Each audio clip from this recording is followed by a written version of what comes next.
papel aqui hoje é tentar falar um pouco isso que o Rodrigo falou muito bem. A ideia é maravilhosa, de vários instrumentos que estão previstos na legislação, principalmente na Lei Complementar 214. Mas a gente vai precisar de muita tecnologia para fazer isso aqui acontecer. E assim, eu não sou formada em ciências computacionais, eu sou formada em ciências contábeis, mas eu trabalhei muito tempo numa empresa de tecnologia, prestando consultoria jurídica, não na área de tecnologia. E aí aqui o meu papel é falar um pouco de 3 instrumentos que são essenciais para fazer principalmente a ideia da não cumulatividade ampla, que tanto o Thiago quanto o Pedro comentaram, fazer com que ela seja possível de acontecer. E falar também, como já foi falado por todo mundo, do que vai acontecer já a partir de 1º de janeiro de 2026. A gente ouve, às vezes, as pessoas falar, não, a reforma é só 2027, quando começar a CBS. Não. A hora que a gente começar a comemorar o Réveillon, agora, dia 31 de dezembro, vai estar começando um mundo novo aqui, ainda é o início, mas a gente já vai estar começando a realidade da reforma tributária. E por que a gente fala isso? Aqui nos meus slides tem bastante texto de lei para fundamentar o que eu estou falando. Lá, a Emenda Constitucional 132, ela trouxe a previsão que, a partir do dia 1º de janeiro, a gente já vai ter a cobrança provisória, a cobrança teste do IBS, com a alíquota de 0,1%, e da CBS, com a alíquota de 0,9%. Então, a partir do dia 1º de janeiro, vai já começar a incidir esses 2 tributos, compensando, como já foi falado anteriormente, com PIS e COFINS, mas já vai ser uma realidade a incidência desses 2 tributos, o cálculo desses 2 tributos sobre todas as operações que serão tributáveis pelo IBS e pela CBS. O valor do IBS não vai para município, não vai ter compensação com ISS, não vai ter compensação com ICMS, porque o IBS, como acho que já ficou claro, ele veio teoricamente para substituir o ISS, que hoje incide sobre prestações de serviço, e o ICMS, que incide sobre operações com mercadoria, serviço de transporte interestadual, intermunicipal e de comunicação. Só que, como o Thiago falou muito bem no início, e o Henrique Chamas mostrou isso durante toda a fala dele, a gente tem, por exemplo, locação de bem móvel e bem imóvel que não estava sendo tributado nem pelo ISS, nem pelo ICMS, e vai passar a ser tributado pelo IBS. Então, quando a gente ouve assim, o IBS veio substituir ICMS e ISS, sim, mas não só isso. Ele vai incidir sobre muito mais outras atividades que não eram tributadas antes. Então, essa parte do IBS que vai ser cobrada a partir do ano que vem não vai ir para os municípios, por isso não vai ser compensado com o ISS, o ISS vai incidir normalmente. Ele vai uma parte para financiar os fundos de compensação dos estados e uma parte para financiar o tal do comitê gestor, que vai vir para operacionalizar a cobrança do IBS. A partir de 2027, como já foi dito, vai começar a cobrança plena da CBS, então, 31 de dezembro de 2026 é o prazo fatal, vamos se dizer, de cobrança de PIS e COFINS. A partir de 1º de janeiro de 2027 começa a CBS. E aí o IBS vai ser cobrado ainda com a alíquota ali de 1%, que também vai continuar sendo ali destinado para o comitê gestor. Começando em 2029, a gente começa efetivamente uma diminuição da cobrança do ISS e do ICMS e um aumento da cobrança do IBS. De que forma? E aí eu trouxe aqui um exemplo para tentar deixar um pouco mais claro. A Emenda Constitucional 132 foi prevendo uma redução gradativa. Então, a gente vai ter que olhar qual que é a alíquota do ISS, a alíquota do ICMS, daquela atividade que está previsto ou na lei municipal, para o caso de ISS, ou na lei estadual, no caso do ICMS, e aí, nesse período de 2029 a 2032, essa alíquota vai diminuindo gradativamente, seria em 2029, 9 décimos, 2030, 8 décimos, 2031, 7 décimos, e 2032, 6 décimos do que é a alíquota prevista na legislação do município ou do estado.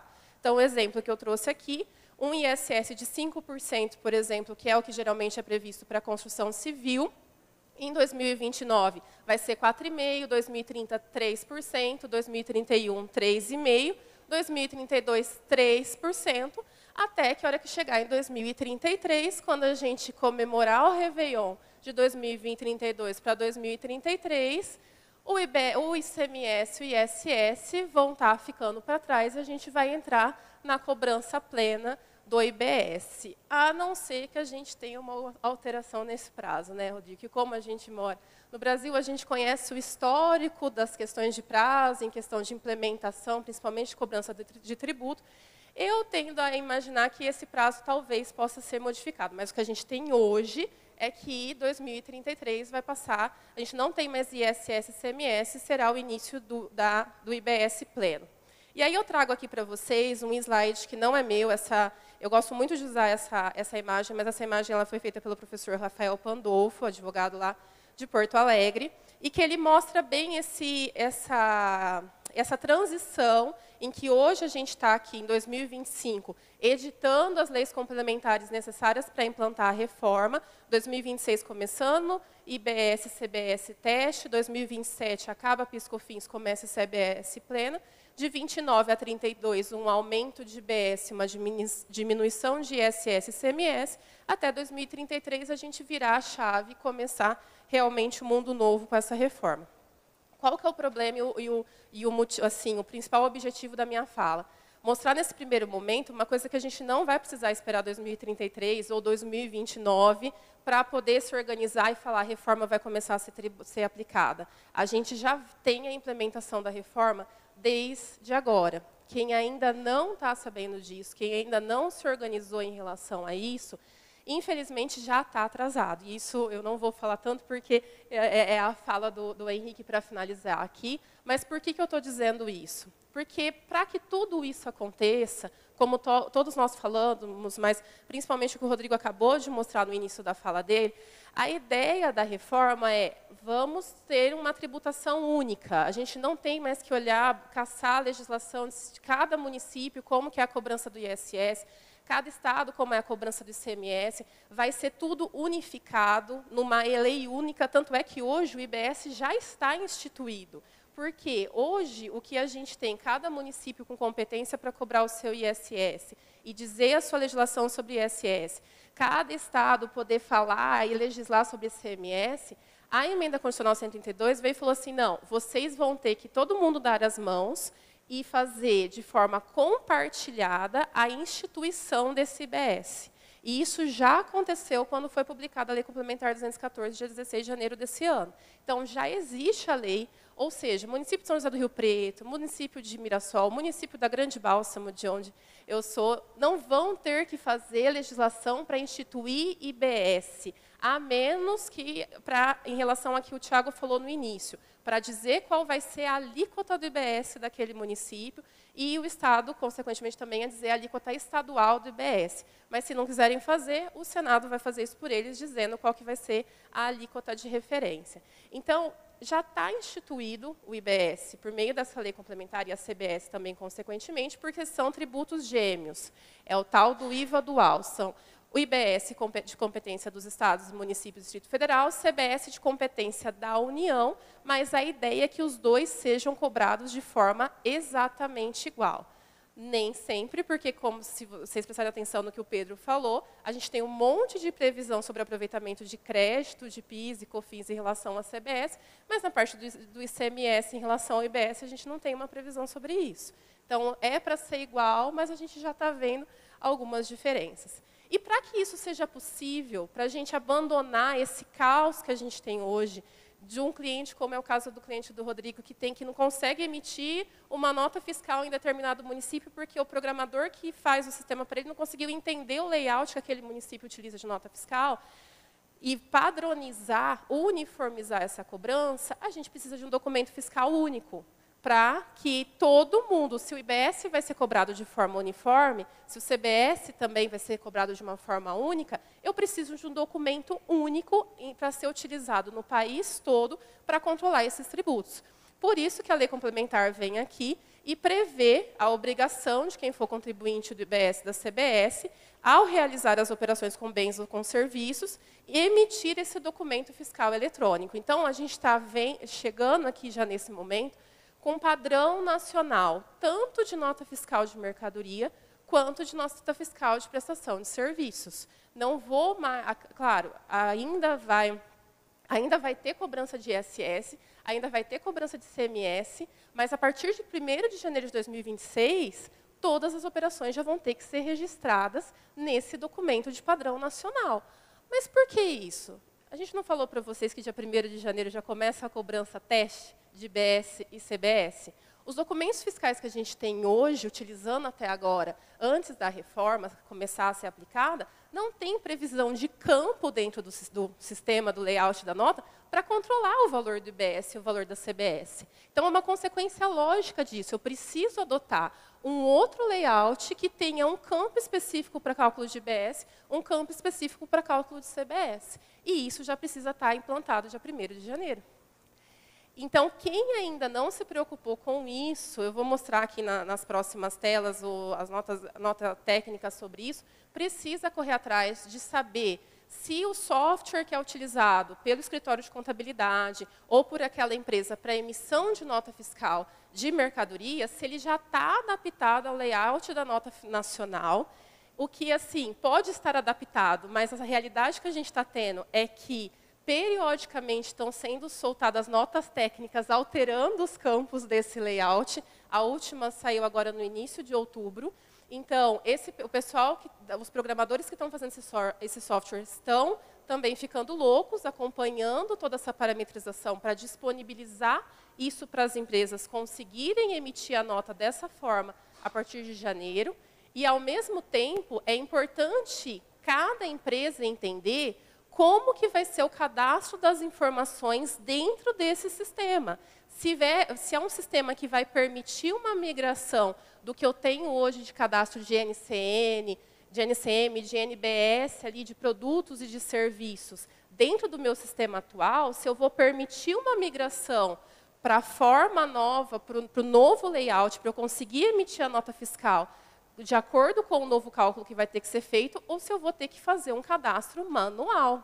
Porque se eu tiver que fazer um cadastro manual de cada NCM, indicando como que vai ser a tributação de cada produto, vocês conseguem ver que a gente já está bem atrasado, que o tempo, a gente tem 60 e poucos dias para o ano acabar. E isso precisa ser feito, porque o que vai acontecer se não for feito? A hora que for tentar emitir a nota fiscal não vai ser validada. Eu vou estar fora do padrão nacional. Qual que é a consequência imediata disso? Eu não consigo emitir nota fiscal, eu não consigo ter faturamento. Porque é impossível eu receber do meu cliente se eu não tiver a nota fiscal emitida, teoricamente, né? E aí, um dos problemas que a gente aponta aqui rapidamente é que hoje, no ICMS, no ISS, você emite a nota fiscal para registrar o valor do ISS sobre aquele serviço prestado, registrar o ICMS sobre aquela operação de mercadoria, mas você tem uma apuração mensal depois para apurar o que é realmente devido e aí fazer uma declaração para dizer quanto você deve daquele tributo no mês, em regra. A gente sabe que tem exceções, mas a regra é essa. A regra é que a nota fiscal hoje não tem um caráter de constituir a dívida de ISS ou de ICMS. E no IBS vai ter, por expressa previsão da Lei Complementar 214, que vai ter um caráter declaratório e de confissão do valor daquele imposto que foi calculado em cima daquela operação. Outra coisa importante, por que eu preciso adotar um padrão nacional? Porque esse documento fiscal ele vai ser compartilhado com o comitê gestor e, consequentemente, esse comitê, hoje, a situação que a gente tem é, por exemplo, eu presto serviço aqui, eu sou um prestador de serviço no município de São José do Rio Preto, o que eu emito de nota fiscal aqui em São José do Rio Preto, o município de São Paulo, onde está, por exemplo, o tomador do serviço, ou onde o serviço foi prestado, ele não tem acesso a essa nota fiscal que está aqui no banco de dados do município de São José do Rio Preto. A Receita Federal, que também pode tentar olhar para essa prestação de serviço desse prestador aí, pessoa jurídica, para ver o que está tendo ali de faturamento, para ver se os tributos federais estão sendo cobrados corretamente, ela também não tem acesso a essas notas fiscais, a não ser que faça um convênio entre União e município para o compartilhamento desses dados. Agora, no padrão nacional, esses dados vão ser compartilhados com o comitê gestor e com os entes que tiverem competência ali, que forem, em regra, o local do destino da operação, que tem interesse em saber as informações sobre aquela operação, ele vai poder ter acesso a esse documento, que vai ser compartilhado entre todos os estados, entre todos os municípios, e com a Receita Federal, porque se é Estado e município que vai cobrar o IBS por meio do comitê gestor, a Receita Federal vai estar tributando as mesmas operações por meio do CBS. Então, essa informação será compartilhada. Aí eu trago aqui rapidamente essa nota técnica, um trecho da última nota técnica que foi soltada pelo comitê gestor aqui da nota nacional, agora dia 3 de outubro, prevendo expressamente que no ambiente de produção, ou seja, quando efetivamente eu tenho que usar esse sistema para emitir nota fiscal, esses campos de IBS e CBS já serão obrigatórios a partir do dia 1º de janeiro de 2016. E aqui é só um recorte bem pequeno do que o Rodrigo falou, do tal do Código de Classificação Tributária, o C-Class-Trib, que é uma classificação tributária nova, de acordo com todos esses regimes especiais, diferenciados, que o Rodrigo comentou aqui, que estão previstos na legislação e que eu preciso informar em cada produto, em cada serviço, para dizer se eu vou ter aplicação de algum regime especial ou se eu vou estar ali no primeiro item dessa tela, que está falando situação tributada integralmente pelo IBS e pela CBS. Então, é essa uma classificação nova que a gente já precisa conhecer para que o sistema já seja parametrizado adequadamente para as notas fiscais já passarem a ser emitidas com essa informação a partir de janeiro.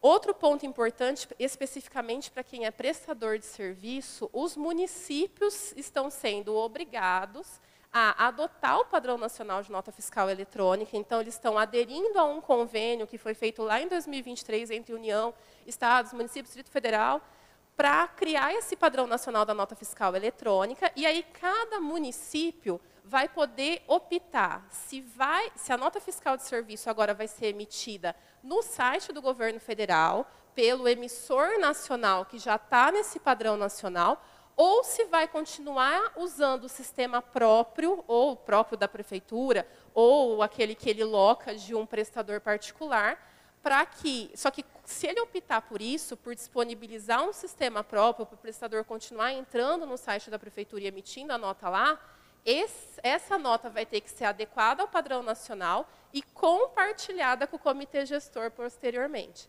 Então, o que é importante para quem é prestador de serviço ou para quem tem cliente prestador de serviço? Já começar a entender como o município onde está a sede ou cada uma das filiais daquele prestador, o que ele fez? Ele já fez o convênio e qual que foi a opção? Se ele vai aderir ao emissor nacional ou se ele vai continuar a emitir ali pelo site da prefeitura. E isso já tem que ser feito desde o começo de janeiro, e os municípios não têm a opção de fazer ou não isso, porque se não fizerem, eles vão ter verba cortada aqui de transferência voluntária. Então, isso foi meio que imposto para municípios e estados adotarem esse padrão nacional. Então, pelo menos esse problema do cliente do Rodrigo vai ser resolvido com essa padronização das notas. Então, importante verificar a adaptação do sistema de emissão de nota fiscal e observar como vai ser a emissão de nota fiscal de serviço em cada município. Rapidamente, porque eu já estou quase chegando no final do meu tempo, o split payment, que é um dos grandes temas da reforma tributária, né? Vocês devem ter ouvido já falar sobre o split payment, que é um mecanismo que visa operacionalizar a cobrança imediata do IBS e da CBS. Se a gente começar a ler a Lei Complementar 214, a gente vê que se privilegia muito a ideia do pagamento. Desde o momento em que, se eu contrato uma operação e eu faço um pagamento adiantado dessa operação, antes de eu receber aquela mercadoria, no momento do pagamento já é considerado que eu tenho que recolher o IBS e a CBS naquele momento, ainda que a operação não tenha acontecido. Aqui no split payment, qual que é a ideia?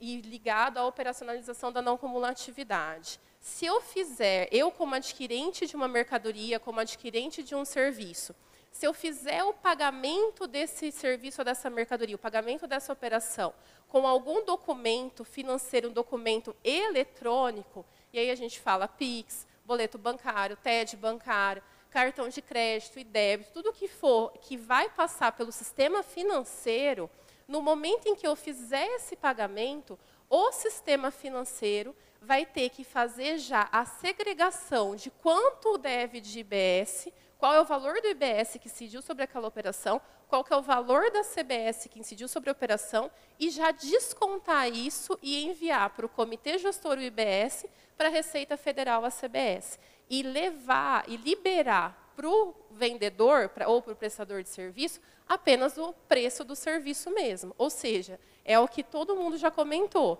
Eu não vou mais trabalhar com ICMS, com ISS no meu fluxo de caixa, porque quando eu tiver uma operação que passar pelo sistema financeiro, esses valores já vão ser descontados ali na fonte pelo próprio banco, pelo quem está operacionalizando aquela operação, e enviado para a Receita e para o Comitê Gestor. Então, o prestador de serviço, o vendedor de mercadoria, não vai mais conseguir trabalhar com esse valor. Esse valor vai ser descontado no momento da liquidação financeira. E, para isso também, que jeito que isso vai acontecer? Como que isso vai ser operacionalizado? De novo, volta a importância do sistema emissor da nota fiscal. Porque para o banco entender que aquela operação de TED, aquela operação de PIX, vai se referir ao pagamento de uma operação tributável por meio do IBS, eu preciso que esse arranjo de pagamento, que é o nome que tem se dado, para o boleto, para a TED, para o documento de pagamento, para o próprio PIX, que nesse documento tem as informações do valor do IBS e do valor da CBS que vai incidir sobre aquela operação. Então, a hora que eu emitir a nota fiscal e emitir o boleto de cobrança, ali já vai ter que ter essas informações para a hora que o banco lê aquele código de barras daquele boleto, ele saber que ele tem que descontar o IBS e a CBS e qual que é o valor que ele vai liberar para o contribuinte aqui, para quem está fazendo a operação. E um ponto importante que a gente estava até discutindo muito sobre isso essa semana, na questão do split payment, é o seguinte, na questão da venda parcelada. Por exemplo, eu fiz uma operação aqui, vendi uma mercadoria, sou uma empresa que vendi uma mercadoria aqui para o Henrique, vendi uma mercadoria de R$10.000 e fiz essa venda com pagamento parcelado em 10 parcelas de R$1.000. No momento em que ele pagou aqui a primeira parcela, e eu estou falando aqui numa operação em outubro de 2025, ele pagou a primeira parcela aqui, eu já vou ter o desconto proporcional do IBS e da CBS em cima desse valor de R$1.000 que ele está me pagando agora. O desconto não vai ser sobre o valor da operação, porque eu não estou recebendo essa operação inteira agora. Eu estou recebendo só R$1.000. Hora que chegar lá em novembro de 2025, ele vai me pagar a segunda parcela, também vai ter esse desconto do valor relacionado a essa segunda parcela de R$1.000. Só que se a gente lê a Lei Complementar 214, ela fala que a apuração do IBS e da CBS é mensal. A gente ainda não sabe qual que é a data de apuração, se eu vou ter que pagar dia 15, dia 20, mas eu sei que tudo que eu fizer de operação agora em outubro, eu vou ter que recolher o IBS e a CBS em novembro. Então, a hora que eu chegar lá em novembro, eu vou poder aproveitar esse crédito de IBS e CBS, eu não vou ter que pagar de novo, isso que já foi pago na operação financeira da primeira parcela. Talvez até da segunda, depender do momento que esse pagamento ocorreu. Só que, por exemplo, se já foi pago 2 parcelas e ainda tem o valor de 8 parcelas que eu ainda não recebi, eu vou ter que pagar aquele IBS e CBS ali, naquele momento. Então, não vai me tirar a obrigação de pagar aqui no momento da apuração mensal. Mas, Fran, e a hora que ele for pagar a terceira, a quarta, a quinta, até a 10ª parcela? O sistema, teoricamente, num momento mais avançado desse split payment da tecnologia, é para a gente chegar num momento em que o comitê gestor vai levar a informação para o banco instantaneamente, hora que eu fizer o PIX, hora que eu fizer ali o boleto, o pagamento do boleto, a ideia é que o comitê gestor avise que aquele crédito já foi pago integralmente. E aí o banco não vai fazer o desconto do IBS e da CBS nas próximas operações. Mas para que isso aconteça, vocês imaginam a tecnologia que eu vou precisar ter para eu automaticamente saber que eu não devo mais IBS e CBS, e o banco falar, não, ó, vou liberar, então, todo o valor dessas parcelas para aquele prestador de serviço, para aquele vendedor de mercadoria. E isso é o momento que a gente vai chegar quando a gente estiver no momento do split inteligente. Pelo que a gente sabe de bastidores, nesse primeiro momento, a gente ainda não vai ter essa comunicação do comitê gestor com o sistema do banco. E aí vai cobrar esse valor novamente, mas como ele está sendo pago em dobro, o que a lei prevê é que em 3 dias a gente vai receber esse valor de volta. E aí outra coisa, em relação ao split payment, eu falando isso sobre a liquidação antecipada, que não afasta essa obrigação do operador de fazer o pagamento. E, por fim, que meu tempo já esgotou, mas eu também vou passar do tempo, porque todo mundo passou. Então, não é justo eu não poder passar um pouquinho do tempo. O ponto da apuração assistida, que foi uma das dúvidas também que chegou para a gente. E aí, só ressaltando que a gente tinha outros assuntos para falar sobre a reforma, mas nós procuramos, em conjunto com a equipe do Hélio, selecionar os temas que eram as principais dúvidas de vocês, e uma delas era sobre a apuração assistida. Então, o que é a ideia da apuração assistida? Como o Rodrigo também comentou, seria mais ou menos essa declaração pré-preenchida da pessoa física que a gente tem hoje. Só que quem trabalha aqui com imposto de renda pessoa física sabe que vem a pré-preenchida, as informações, só que se eu quiser tirar a informação, se eu quiser corrigir, se eu quiser apagar, eu tenho essa liberdade hoje no sistema de apuração do imposto de renda pessoa física.